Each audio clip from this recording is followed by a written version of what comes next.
সভ্যতার সূচনা লগ্ন থেকে বর্তমান অগ্রযাত্রার ইতিহাসের প্রায় পুরোটা জুড়ে রয়েছে প্রযুক্তির অবদান। বিশেষ করে আধুনিক সময়ে তথ্য প্রযুক্তির ব্যাপক বিস্তার মানুষের জীবনযাত্রায় এনেছে বিপ্লব। বিশ্বব্যাপী এই প্রযুক্তি বিপ্লবের চালিকা শক্তি তরুণরাই। এই সেরাদের কাতারে রয়েছে বাঙালি তরুণরাও, আর তাদেরকে উৎসাহিত করার প্রয়াসেই যাত্রা শুরু করে EATL প্রথম আলো অ্যাপস প্রতিযোগিতা, নতুন সৃষ্টির সন্ধানে। EATL প্রথম আলো অ্যাপস প্রতিযোগিতা 2015 উপলক্ষে আয়োজিত চ্যানেল আইয়ের বিশেষ টক শোতে আমি রোকেয়া প্রাচী আপনাদের সবাইকে শুভেচ্ছা জানাচ্ছি।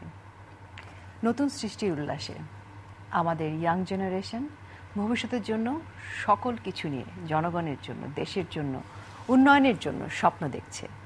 আর সেই স্বপ্নগুলোকে নানান আঙ্গিকে উদ্যোগের আয়োজনে এই EATL কম্পিটিশন, এই আয়োজনে আমরা দেখেছি আমাদের ভবিষ্যৎ প্রজন্ম কেমন করে স্বপ্ন দেখে বাংলাদেশকে এগিয়ে নিয়ে যাচ্ছে সামনের দিকে। সেই আয়োজনের খুঁটিনাটি নিয়ে আমরা কথা বলবো। আমাদের সঙ্গে সেই আয়োজনের অতিথি হিসেবে আজকে যারা স্টুডিওতে রয়েছেন আপনাদের সঙ্গে পরিচয় করিয়ে দিচ্ছি।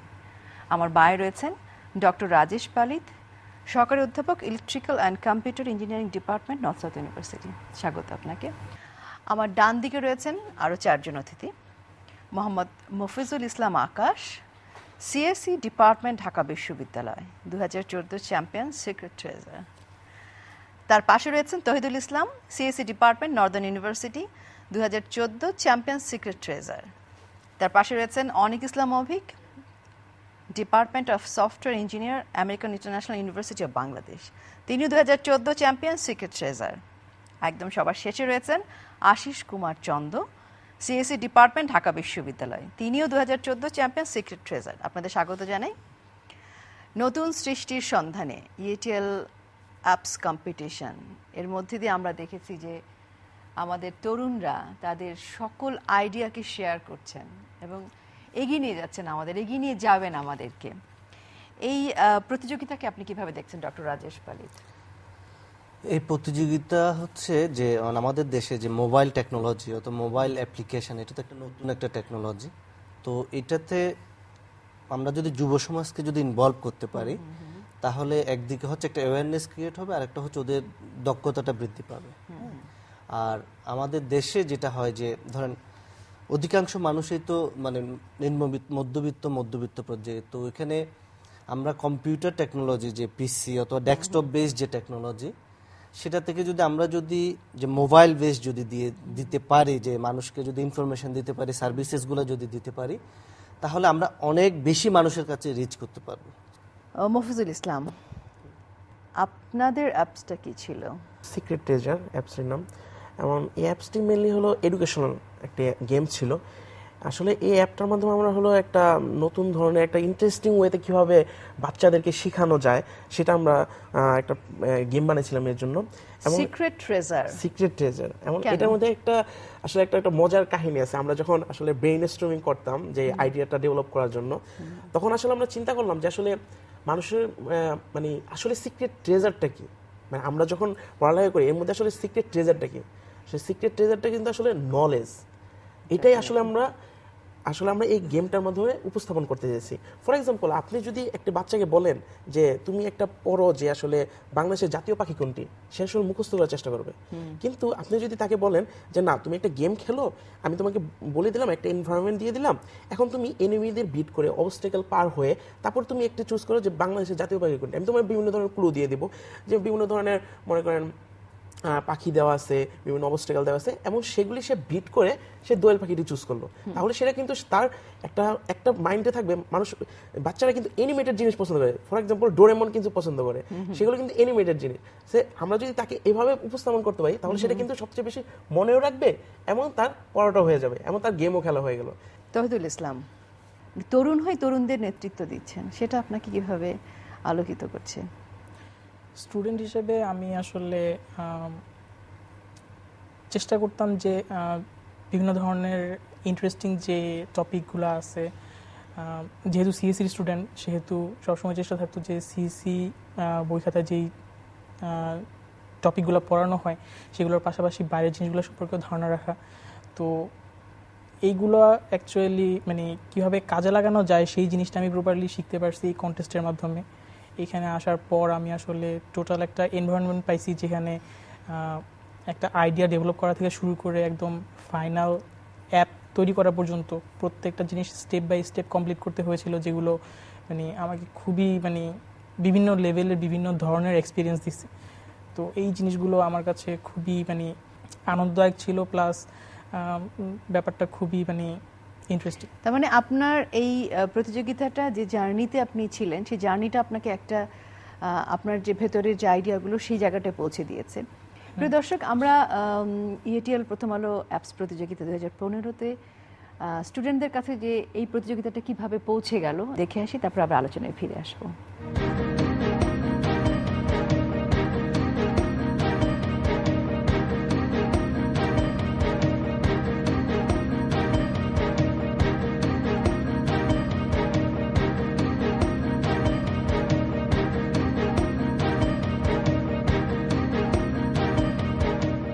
প্রতিযোগিতার মধ্যে একটা স্টুডেন্টদের কাছে পৌঁছে যাচ্ছে একটা কম্পিটিশন, এবং স্টুডেন্টরা তার ভেতর দিয়ে তাদের আইডিয়াগুলোকে শেয়ার করছে। খুব ইন্টারেস্টিং। আসলে স্টুডেন্টদেরকে যে জিনিসটা খুব কঠিন সেটা সহজ হয়ে যাচ্ছে।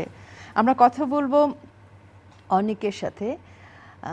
সিএসসি ডিপার্টমেন্টে পড়ছেন আপনি, শুনলেই তো কঠিন মনে হয়, এত কঠিন একটা বিষয়, এবং সেই বিষয় নিয়ে একটা অ্যাপস প্রতিযোগিতা হচ্ছে। সেটার ক্যাপশন হচ্ছে নতুন সৃষ্টির সন্ধানে। নতুন সৃষ্টি করছেন, তার সন্ধানে আছেন। এই পুরো জটিল বিষয়টাকে এত সহজ কেন হয়ে যাচ্ছে? প্রথমে বলবো যে সিএসসি ডিপার্টমেন্ট নাম শুনলে কঠিন মনে হলেও আপনি যত গভীরে যাবেন তত মজা পাবেন যে জিনিসটা এত ইন্টারেস্টিং কেন। আর সিএসসি ডিপার্টমেন্ট মেইনলি দাঁড়িয়ে আছে লজিকের উপরে, যে যার লজিক যত বেশি ক্লিয়ার সিএসসি ডিপার্টমেন্ট তার কাছে তত ইজি।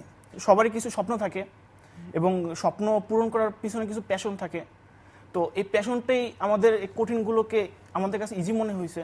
যে মানে কিছু এরকম অনেক আছে যে যাদের স্বপ্ন আছে অনেক, বাট বাস্তবে প্রতিফলিত হয় না, কিংবা কোনো প্ল্যাটফর্ম পায় না। হ্যাঁ, প্ল্যাটফর্ম পায় না। যেমন ইটলেস আমাদেরকে প্ল্যাটফর্ম দিচ্ছে যে এটার উপর দাঁড়িয়ে তোমরা নিজেদেরকে এক্সপ্রেস করো, নিজেদের আইডিয়াকে দেশের সামনে নিয়ে এসো এবং দেশের উপকারের জন্য নিজেকে নিয়োজিত করো।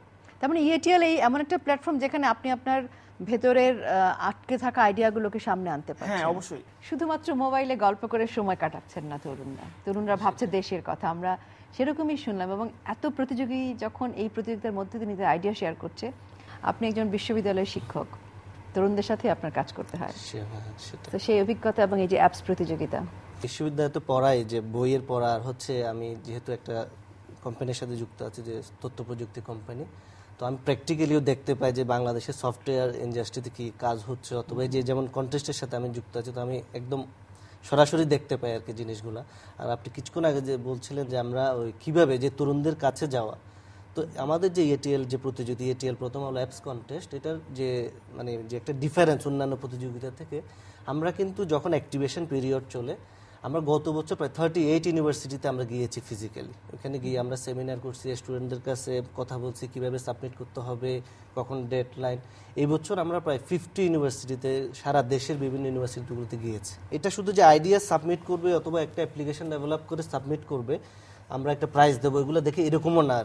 মানে একটা ছেলে, একটা ইউনিভার্সিটির ছেলে, সে যদি আইডিয়া দিতে পারে, কিন্তু এই আইডিয়া থেকে কিভাবে আপনার একটা অ্যাপ তৈরি করা যায়, এটা কিন্তু আমরা পর্যায়ক্রমে একটার পর একটা যে বুট ক্যাম্প আছে, তারপর প্রেজেন্ট গ্রুমিং সেশন আছে, তারপর আরও দুইটা গ্রুমিং সেশন আছে। তো এগুলাতে আমরা আসলে হয়তো কারো যদি অ্যাপ সম্বন্ধে প্রাথমিক ধারণা থাকে, তার সে যদি এক্সপার্ট হওয়ার দরকার নেই, আমরাই ওকে এক্সপার্ট হওয়ার পর্যায়ে নিয়ে যাবো আর কি। তরুণরা যারা আইডিয়াগুলো ভাবছেন, ভাবনাটাও একটা জরুরি বিষয়। মানে তাদের আসলে দক্ষ হয়ে যেতে হবে রাতারাতি এমন কোনো না। আপনাদের এই প্ল্যাটফর্মটা তাদেরকে আসলে তৈরি করবার জন্য কাজ করছে। একটা অ্যাপস তো ধরেন আইডিয়াটা আসল, যে হয়তো এখন অ্যাপল অ্যাপ স্টোর অথবা গুগল প্লেতে প্রায় হচ্ছে আপনার 20 লক্ষেরও বেশি অ্যাপস আছে।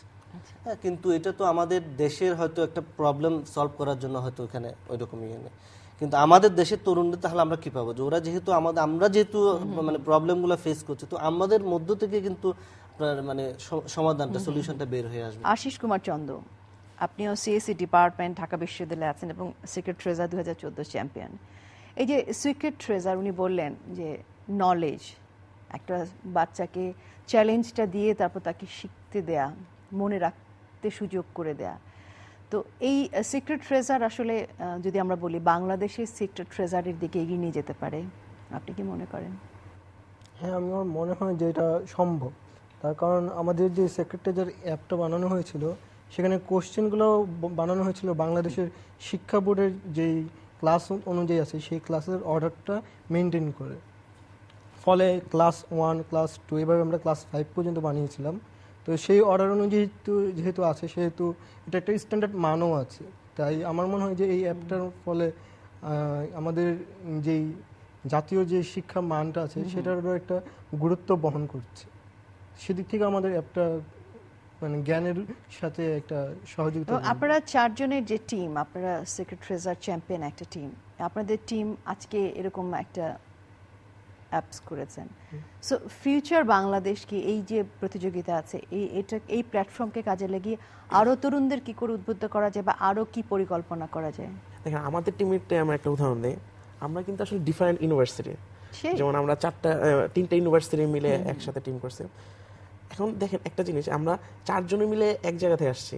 এখানে মানে এই না যে মানে অনেকে ভাবে যে আমার টিমটা শুধুমাত্র আমার ভার্সিটি কেন্দ্রিক হতে হবে। আসলে এটা তাকে চিন্তা করতে হবে যে সে একটা প্রবলেম সলভ করতে যাচ্ছে, একটা অ্যাপ কম্পিটিশনে যাচ্ছে, ইটি ল্যাবস প্রথম আলোতে যখন যাচ্ছে সেটা একটা বড় প্ল্যাটফর্ম।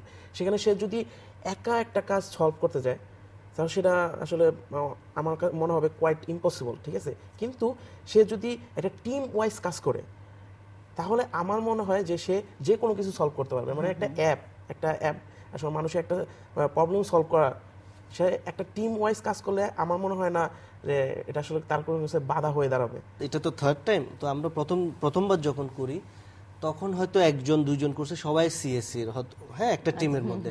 কিন্তু আমরা গত বছর যেটা লক্ষ্য করছি এবার যেটা লক্ষ্য করছি যে ওরা যেমন একটা অ্যাপস করার সময় ডেভেলপমেন্ট ফেজে আপনার ডিজাইনটা খুব ইম্পর্টেন্ট, যে ইউজারের সাথে ইন্টারাকশনটা। হ্যাঁ, তো আমরা দেখা গেল হচ্ছে যে লাস্ট ইয়ারে যেটা দেখছি যে হয়তো এখানে একজন ডিজাইনার, যে চারুকলা ইনস্টিটিউট থেকে ডিজাইনার ওরা নিয়ে নিছে যাতে সব দিক থেকে এটা ভালো হয় আর কি। অ্যাপসটা হয়তো আইডিয়াটা ভালো, কিন্তু এটা যদি লাস্ট দিকে গিয়ে যদি ডেভেলপমেন্টটা ভালো না হয় তাহলে তো টপ 10 অথবা টপ 20-তে থাকা যাবে না। সো টিম কম্বিনেশনটা একটা বিশাল টিম স্পিরিট খুব ইম্পর্টেন্ট। আর এই আমাদের টিমের মধ্যেও কিন্তু একজন ডিজাইনার আছে, এই যে তহিদুল ইসলাম। মানে আমি যখন একটা টিম আমার ফার্স্টে যখন আমরা চিন্তা ভাবনা করলাম যে আমরা আসলে একটা গেম বানাবো, তখন আমি ফার্স্টে চিন্তা করলাম যে আসলে আমরা গেম বানাতে জাস্ট আইডিয়া এবং ডেভেলপমেন্টই দরকার নেই। যেমন আমরা সবাই সিএসসির, কিন্তু একদিকে একটা এক্সপার্টাইজ দরকার আছে। যেমন একজন ডেভেলপিং ভালো পারে, একজন কন্টেন্ট রাইটিং হয়তো ভালো পারে, আর একজন ডিজাইনার ভালো পারে। সো একটা টিম হতে হবে একদম মানে সব দিক দিয়ে স্বয়ংসম্পূর্ণ, যাতে আমরা সব দিক থেকে বলিষ্ঠভাবে একটা অ্যাপ তৈরি করতে পারি। আমরা বলি যে তরুণরা সময় নষ্ট করছে, না করে এই টিম স্পিরিটে এসে আরো অনেক ভালো কাজ করবে। আপনি কি মনে করেন? প্রথমত যদি ইটলেস কন্টেস্ট না ছাড়তো তাহলে আমাদের প্রতিদিন ডেলি রুটিন কি হতো? হয় ভার্সিটি যেতাম, বাসায় আসতাম, বা অফিস যেতাম, বাসায় যেতাম। বাট ইটলেস যখন কন্টেস্টটা ছাড়লো তখন কি হলো? আমরা প্রথম চিন্তা করলাম কি করা যায়, তারপর ভাবলাম যে কাদের নিয়ে করা যায়, কে কোন বিষয়ে এক্সপার্ট, তাদের সাথে আমরা যোগাযোগ করলাম, কানেক্ট করলাম, একটা লিঙ্ক ক্রিয়েট হলো। এভাবে যখন এভাবে যখন একটা একটা করে প্ল্যাটফর্ম ছাড়া হবে, সবাই এভাবে ভাবা শুরু করবে, এবং ডিস্টিংক্ট লিঙ্কগুলো যখন আপনি একসাথে করবেন তখন কিন্তু এটা বড় একটা সার্কেল হয়ে যাবে। এই জিনিসটাই সবকিছু এর জন্য এটা বলবো যে এটা সম্ভব। কারণ আপনি যদি কাউকে একটা লক্ষ্য দেন এবং তাকে লক্ষ্যে দাঁড়ানোর অবস্থা দেন, সেটা সে পুরা মানে সারা আশেপাশে যা মানুষ আছে সবগুলোকে সে ইনক্লুড করতে পারবে। প্রিয় দর্শক, আমরা কথা বলছিলাম সিক্রেট ট্রেজার নিয়ে। চলুন দেখে আসি সিক্রেট ট্রেজার কেমন।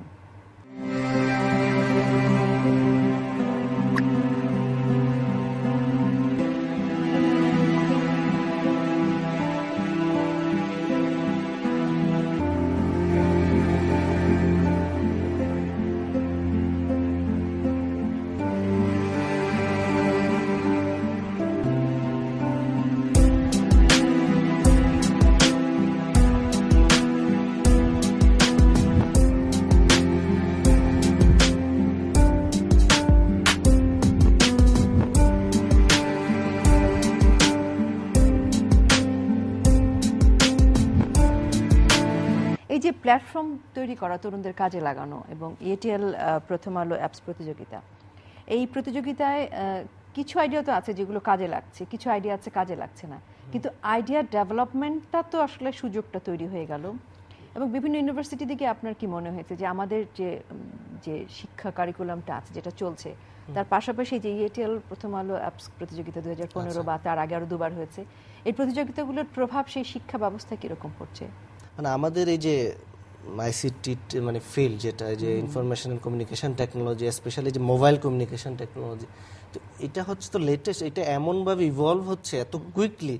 তো আসলে ইউনিভার্সিটিগুলোর যে কারিকুলামে এটা যে অ্যাডজাস্ট করবে, এটা করে আসলে ওইভাবে মানে একাডেমিক ইনস্টিটিউটগুলো ভাবে মানে পেরে উঠতে পারছে না, কত কুইকলি এটা চেঞ্জ এখনো প্রস্তুত না ওইভাবে, হয়তো আমাদের দেশে প্রস্তুত না। হ্যাঁ, তো সেই ক্ষেত্রে নতুন যে টেকনোলজি, এটাকে যদি মানে ওনাদেরকে যে তরুণ প্রজন্ম অথবা যে ইউনিভার্সিটির স্টুডেন্টগুলোকে, হ্যাঁ, তো সেটা হচ্ছে যে আমরা যেটা প্রতিযোগিতা করছি, এটা হচ্ছে আসলে ওদেরকে মোটিভেট করে ওরা যাতে নিজেরা শিখে। আমরা যেহেতু ওদেরকে ইউনিভার্সিটিতে শিখাতে পারছি না কিছু কিছু জিনিস, সো এই ধরনের প্রতিযোগিতা করে কি যে ওদেরকে মোটিভেট করা, যে তোমরা নিজে নিজে শিখো, মানে ওদেরকেই দক্ষ করে তোলা। তার মানে এখন পর্যন্ত এটা মোটিভেশনাল পর্যায়ে আছে। আমি আপনাদের জিজ্ঞেস করতে চাই স্টুডেন্টদেরকে, এটা যদি স্কুল, কলেজ, ইউনিভার্সিটি থেকে একেবারে শিক্ষা ব্যবস্থার সাথে যদি সম্পৃক্ত থাকতো এই অ্যাপসগুলো, বা এটা শিখবার যদি সুযোগ থাকতো, সেক্ষেত্রে কি মনে করেন এই অ্যাপসটা নিয়ে আরো বেশি এগিয়ে যাওয়ার সুযোগ হতো না? এখন আমার বাংলাদেশ কিন্তু আস্তে আস্তে এগিয়ে যাচ্ছে, আমরা কিন্তু বসে নেই।